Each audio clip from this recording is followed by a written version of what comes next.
Good morning, मेरे प्यारे प्यारे students. So this is Riya Ranjan and today I am going to start a topic whose name is Great Leap Forward, GLF. तो कौन से book का topic है, कौन सी क्लास का टॉपिक है, कौन से चैप्टर का टॉपिक है, let me explore this one thing.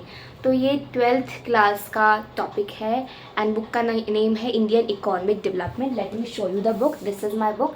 I'm in 12th class and this is the book Indian Economic Development. Chapter number 8 है एंड इसका नाम है comparative development in India and in its neighbouring countries. कुछ ऐसा ही name है, लेकिन name ऐसा ही है कुछ कि इंडिया प्लस में उसके नेबर्स में कैसे डेवलपमेंट चल रही है. ठीक है, तो इसमें हम basically India, China and Pakistan के बारे में पढ़ रहे हैं. तो जो टॉपिक मैंने लिया है वो लिया है चाइना के डेवलपमेंट में से. तो GLF बेसिकली कैंपेन था जो कि चाइना ने शुरू किया था. अब इस कैंपेन के बारे में पढ़ने से पहले एक छोटी सी कोटेशन आपके सामने रिसाइट करूँगी and then what does it mean, क्या इंपॉर्टेंस है, क्या सिग्निफिकेंस है इस कोटेशन की. I will tell you that one thing also. Okay, so you define your own life. Don't let other write your script. आपको अपनी life कैसे जीनी है वो सिर्फ आप डिफाइन कीजिए. किसी को इतना हक मत दीजिए. Don't give other people the right कि they will come in your life and they will write your script. आपको जो करना है वो आप कीजिए. 1000 लोग आएंगे, 1000 गाइडेंस मिलेंगी, लेकिन हज़ारों गाइडेंस को फॉलो नहीं करना. सुनो सबकी, करो दिल की. मीन्स करना वही है जो इनर कॉन्शियस से आ रही है आवाज़. इनर कॉन्शियस कह रहे हैं कि भाई ये सही है. अंदर की आवाज़ वो सबके अंदर होती है ना, तो वही चीज़ फॉलो करनी है. लोग इन्फ्लुएंस करें आपको, लेकिन एक लिमिट तक. आपको सबसे ज़्यादा इन्फ्लुएंस करने वाले आप खुद ही हो.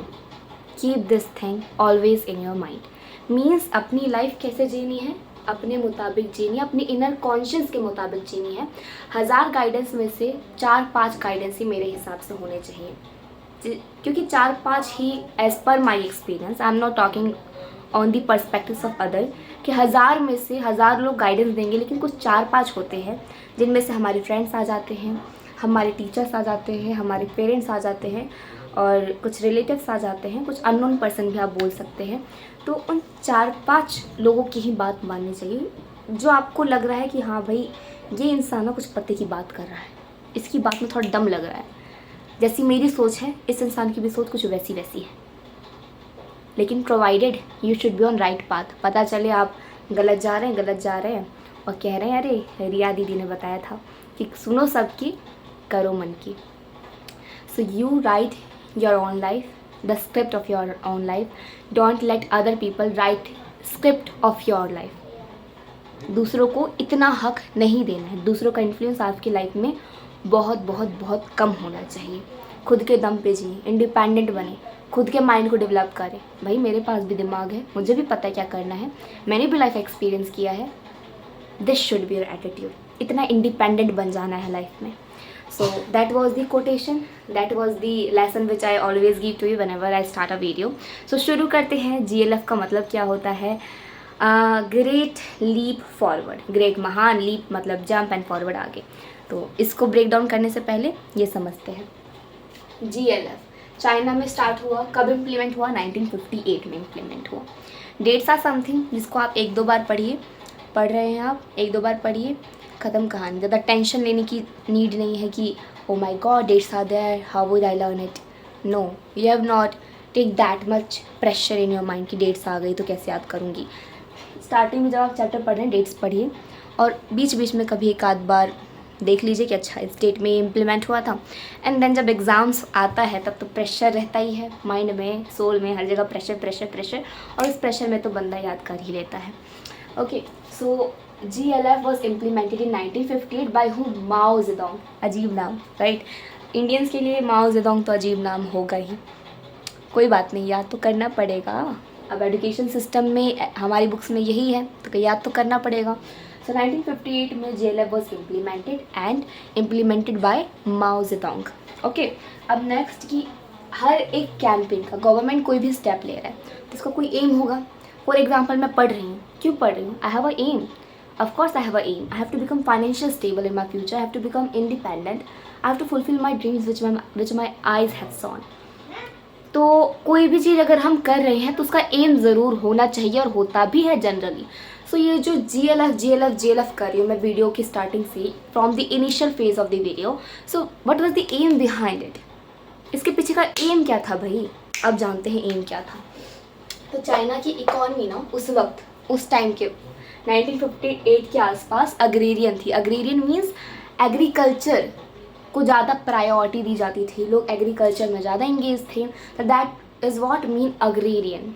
ओके, तो उनका ये था कि ऑफकोर्स एग्रीकल्चर से इतनी डेवलपमेंट नहीं होती है एज़ पर दी डेटा, इंडस्ट्रीज से ज़्यादा होती है।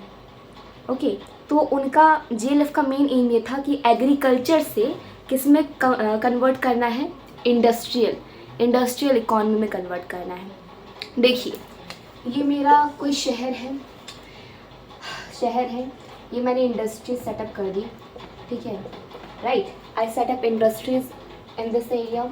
इंडस्ट्रीज जहाँ सेटअप होंगी, बहुत जनरल सी बात है कि जहाँ इंडस्ट्रीज सेटअप होती हैं वहाँ पर अर्बन एरिया भी सेटअप हो जाता है, यानी वो एरिया धीरे धीरे शहरी होने लगता है। It transforms into a urban area, into an urban area, right. तो इंडस्ट्रीज से अर्बनाइजेशन, अर्बनाइजेशन से modernization, industries, urbanization, modernization. Okay जी, तो मेन एम क्या था, to convert China's agrarian economy into modern economy. And modern economy कैसे होगी, modernisation कैसे होगा, अर्बनाइजेशन से, और अर्बनाइजेशन कैसे होगा, इंडस्ट्रियलाइजेशन से। तो यहाँ पर मेन एम क्या था, इंडस्ट्रियलाइजेशन करना, ठीक है। अब इसके लिए गवर्नमेंट ने क्या स्टेप उठाया, now we are going to discover that. तो क्या हुआ कि समझ लीजिए घर है, ठीक है, दिस इज़ अ होम।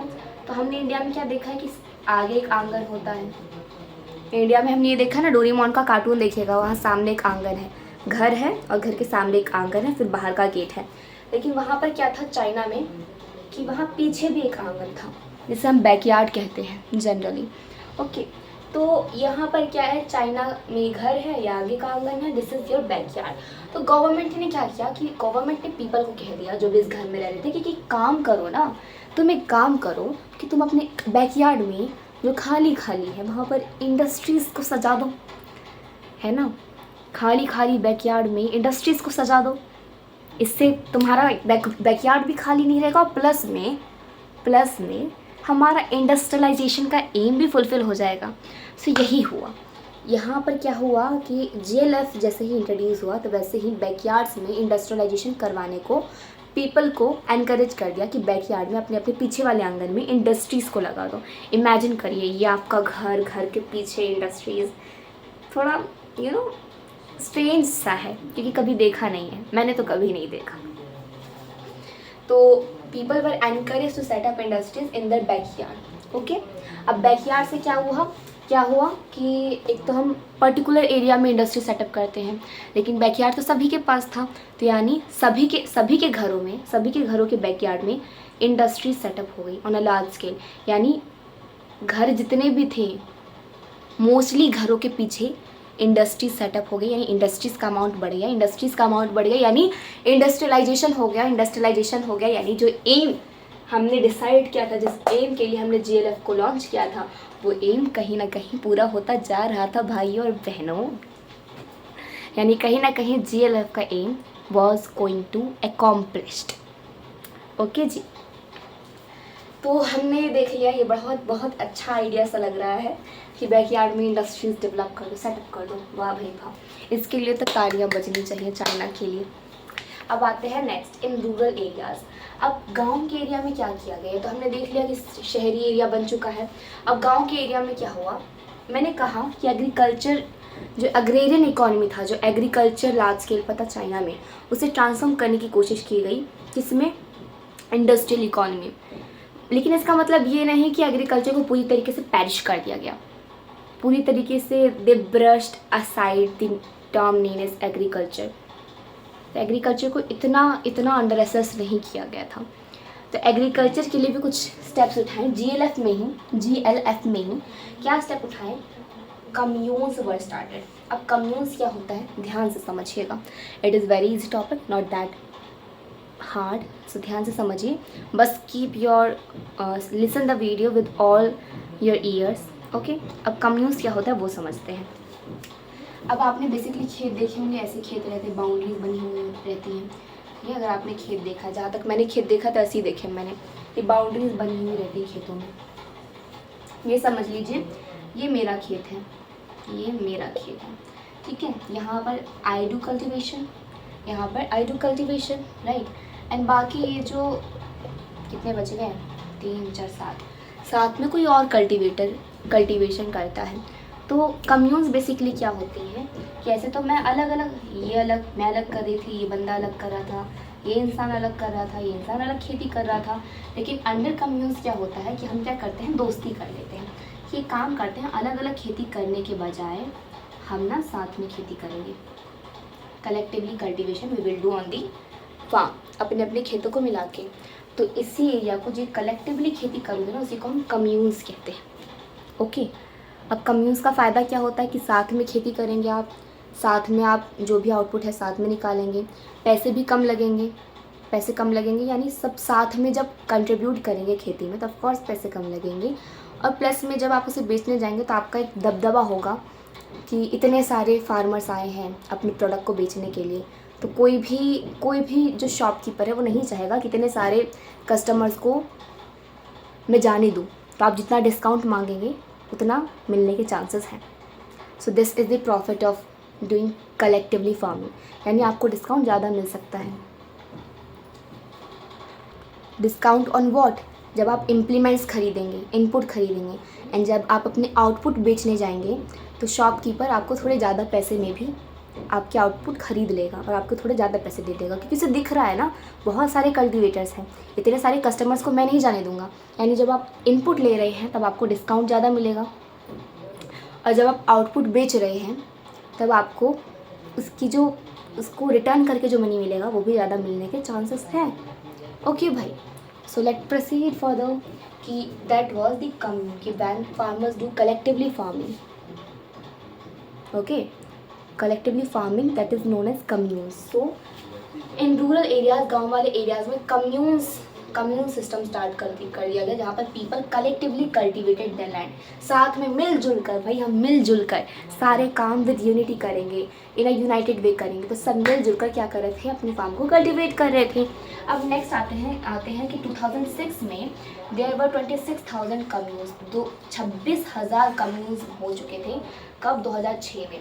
अब ये पॉलिसी कब इम्प्लीमेंट हुई, 1958, यानी ले लीजिए कुछ, यानी 2006 में कुछ 1958 में ये आपका रिफॉर्म स्टार्ट हुआ था, एंड अभी 2006 हो गया, यानी कुछ 50 साल तकरीबन, approximately after 50 years we saw the 26,000 communes were developed covering all farm population. जितनी भी खेती हो रही थी इस कम्यून ने, 26,000 कम्यून ने ऑलमोस्ट सारी फार्म पॉपुलेशन को कवर अप कर लिया, यानी ऑलमोस्ट जितने भी फार्मर्स थे ना, they were working in the commune system. मुश्किल से ही ऐसा कोई था, rarely there was a farmer जो अकेली इंडिविजुअली फार्मिंग कर रहा हो, ठीक है। एज द स्टेटमेंट क्लेम्स कि almost all farm population was covered by those 26,000 communes. So let me summarize. I think समझ आ गया कि पहले हमने इंडस्ट्रीज पे फोकस किया, देन हमने फार्मिंग पे फोकस किया। तो एक बार समरी दे देती हूँ, आई एम सॉरी बीच बीच में वीडियो को कट करना पड़ता है क्योंकि फैमिली मेम्बर आते हैं जाते हैं, तो you can understand, this is Indian family, you can relate with my situation. तो चलिए कंटिन्यू करते हैं, समरी बता देती हूँ। GLF means great leap forward, and it was a campaign launched in China. So it was implemented in 1958 by Mao Zedong. Mao Zedong ने implement किया था 1958 में GLF, ओके। तो फर्स्ट एम ये था कि जो एग्रीकल्चर लार्ज स्केल पे परफॉर्म किया जा रहा है, एग्रीकल्चर की जगह इंडस्ट्रीज़ को डेवलप करो, इंडस्ट्रीज़ होगी अर्बनाइजेशन होगा, और जहाँ अर्बनाइजेशन होगा वहाँ मॉडर्नाइजेशन होगा। सिमरन, बड़े बड़े शहरों में तो ऐसे छोटे छोटे मेजर्स लेने पड़ते हैं, राइट। तो चाइना की अग्रेरियन इकोनॉमी को मॉडर्न इकोनॉमी में कन्वर्ट करना है, कैसे मॉडर्नाइजेशन करेंगे, थ्रू इंडस्ट्रियलाइजेशन। इंडस्ट्रीज़ को बढ़ाने के लिए, इंडस्ट्रीज़ की क्वांटिटी बढ़ाने के लिए गवर्नमेंट ने क्या किया, पीपल को इनकरेज किया कि एक काम करो, जो पीछे वाला आंगन है ना उसी में इंडस्ट्री सेटअप कर लो, और इससे क्या हुआ कि पीछे वाले आंगन तो कई घरों में थे, तो इंडस्ट्रीज़ भी कई घरों में सेटअप हो गई, यानी इंडस्ट्रीज़ का लार्ज स्केल में सेटअप हो रहा है, इंडस्ट्रियलाइजेशन होना, यानी जो एम था वो पूरा हो रहा था कहीं ना कहीं। वही रूरल एरिया में क्या किया गया, in rural areas commune system was started. Commune system means people are collectively cultivating the land, यानी साथ में खेती कर रहे हैं। मैं अलग अलग खेती नहीं करूँगी, मैं अपने लैंड पे सिर्फ खेती नहीं करूँगी, मैं तुम सबके साथ मिलके, हेलो फ्रेंड, मैं तुम सबके साथ मिलके खेती करूँगी। तो यानी कम्यून सिस्टम डेवलप हो चुका था, people were collectively cultivating the land. और 2006 कितना अच्छा है, 2-6, इसमें भी 2-6, इसमें 2006, इसमें 26,000। 2006 तक 2600 communes were developed covering almost all the farm population. So that was the summary कि GLF इम्प्लीमेंट हुआ और कहीं ना कहीं इसने वो भी दिखाया, आउटकम भी दिखाया। ओके, बहुत बार होता है ना कि इम्प्लीमेंटेशन सही से नहीं होता, आप कोई मेजर अनाउंस कर देते हैं कि ऐसा होना चाहिए, लेकिन ऐसा होता नहीं। फॉर एग्जांपल क्लास में बोला जाता है ना, ये हर स्कूल की कहानी है कि you should be in the school in complete uniform and fully uniform, right. लेकिन सब मानते हैं क्या? आपने रूल तो बना दिया, लेकिन इम्प्लीमेंट अच्छे से हो जाता है क्या? ये सच में एक बहुत बड़ा सेटबैक है, एक बहुत बड़ी प्रॉब्लम है कि रूल्स तो बन जाते हैं लेकिन इम्प्लीमेंटेशन सही से नहीं होता। That is really one of the biggest problem. तो यहाँ पर आई थिंक वो प्रॉब्लम नहीं ही आई, क्योंकि इंडस्ट्रियलाइजेशन भी हो गया द वेरी फर्स्ट टाइम, और कम्यून सिस्टम भी जो डेवलप किया था वो भी अच्छे खासे हद तक बढ़ भी गया था। It covered all the farm population. So that was the end of the topic dear friends. ये था हमारा टॉपिक का एंड, GLF। तो आई थिंक एंड कि मैंने अपना बेस्ट दिया, बेस्ट तरीके से पढ़ाया, एंड आई होप आपको ये टॉपिक समझ भी आ गया होगा। For any doubt you can drop your comment in the comment section. और बाकी बताइए कैसे है, मस्त है ना एकदम, वो भी कमेंट सेक्शन में बता दीजिए कि दीदी जी मस्त है एकदम, झक्कास, लाइफ बिंदास चल रही है, बिंदास ही चलनी चाहिए। पता है लाइफ में ना बहुत सेटबैक्स आते हैं, बहुत प्रॉब्लम्स, बहुत ट्रायल्स ट्रैबुलेशंस आती रहती है, लेकिन I have read it somewhere कि how we respond to the setbacks define us. यानी प्रॉब्लम तो सभी के पास आ रही है, लेकिन हम प्रॉब्लम को रिस्पॉन्ड कैसा दे रहे हैं, कैसे रिस्पॉन्ड कर रहे हैं टू दी प्रॉब्लम, फेलियर्स को, प्रॉब्लम्स को, जो भी नेगेटिव चीज़ें लाइफ में आती हैं, हम कैसे रिस्पॉन्ड करते हैं नेगेटिव चीज़ों से, तो वो हमें डिफाइन करती हैं। हम एक्चुअली में कितने पॉजिटिव हैं, कितने नेगेटिव है, वो चीज़ बताती है कि how we are responding to the problem, setbacks in the life. So हंसते रहिए, मुस्कुराते रहिए, और क्या चाहिए ज़िंदगी में भाई, मेहनत करते रहिए और आगे बढ़ते रहिए। एक और कोटेशन बोलूँगी before ending my this one video. You would be also like बहुत कोटेशन बोलती हैं दीदी, कोई बात नहीं, सुनिए, बोल रही तो सुनिए, शांति से सुनिए। Success isn't final, failure isn't fatal, it's the courage to continue. It is one of the quotation quoted by Winston Churchill. कभी भी जब सक्सेसफुल हो जाए तो ये मत सोचा अरे भाई सब कुछ मिल गया ज़िंदगी में। सक्सेस isn't final, उससे भी आगे बहुत कुछ है, बहुत सारे अच्छे मोमेंट्स एज वेल एज बुरे मोमेंट्स आपके लिए वेट कर रहे हैं। Be ready for both. And failure isn't fatal, कभी भी फेल हो जाए तो ये मत समझे ख़त्म कहानी, मैं तो किसी चीज़ के लिए बनी ही नहीं हूँ। This is a negative thinking. Be an optimistic person, full of optimism. Successful होने पर ओवर द स्काई नहीं जाना कि मैं ही हूँ जो हूँ, ओवर कॉन्फिडेंट नहीं होना, सुपीरियॉरिटी कॉम्प्लेक्स डेवलप नहीं करना, फेल होने पर इन्फीरियॉरिटी कॉम्प्लेक्स डेवलप नहीं करना कि I can't do anything. Matter पता है क्या करता है कि you are continuing, you are showing your courage, you are gathering up the courage. आप आगे बढ़ने का करेज रखते हैं, आप गैदर अप करते हैं हर टाइम, आप हर अपॉर्चुनिटी को ग्रैब करते हैं और अपना बेस्ट देते हैं। फिर सक्सेसफुल हों या फेल हों, जो भी हों, अपने आप को बैलेंस करते हैं, ना ही इन्फीरियॉरिटी कॉम्प्लेक्स डेवलप कर रहे हैं, ना ही सुपीरियॉरिटी कॉम्प्लेक्स डेवलप कर रहे हैं। एंड जो भी मिस्टेक करते हैं लाइफ में, it is very normal, we are human beings, mistakes are bound to happen. So mistakes से we are learning from mistake and we are trying our best that we won't repeat the same mistake again. So this is about life में। मेहनत करिए, full दीजिए, अपना best effort दीजिए। Success हो fail हो, कोई भी इन्फीरियॉरिटी सुपीरियॉरिटी कॉम्प्लेक्स डेवलप नहीं करना, अपने आप में करेज रखना है, हमेशा आगे बढ़ना है भाई, कुछ भी हो जाए आगे बढ़ना है। That is the end of the video. Have a very nice day, very pleasant day, have a beautiful life journey. Thank you मेरे प्यारे स्टूडेंट्स।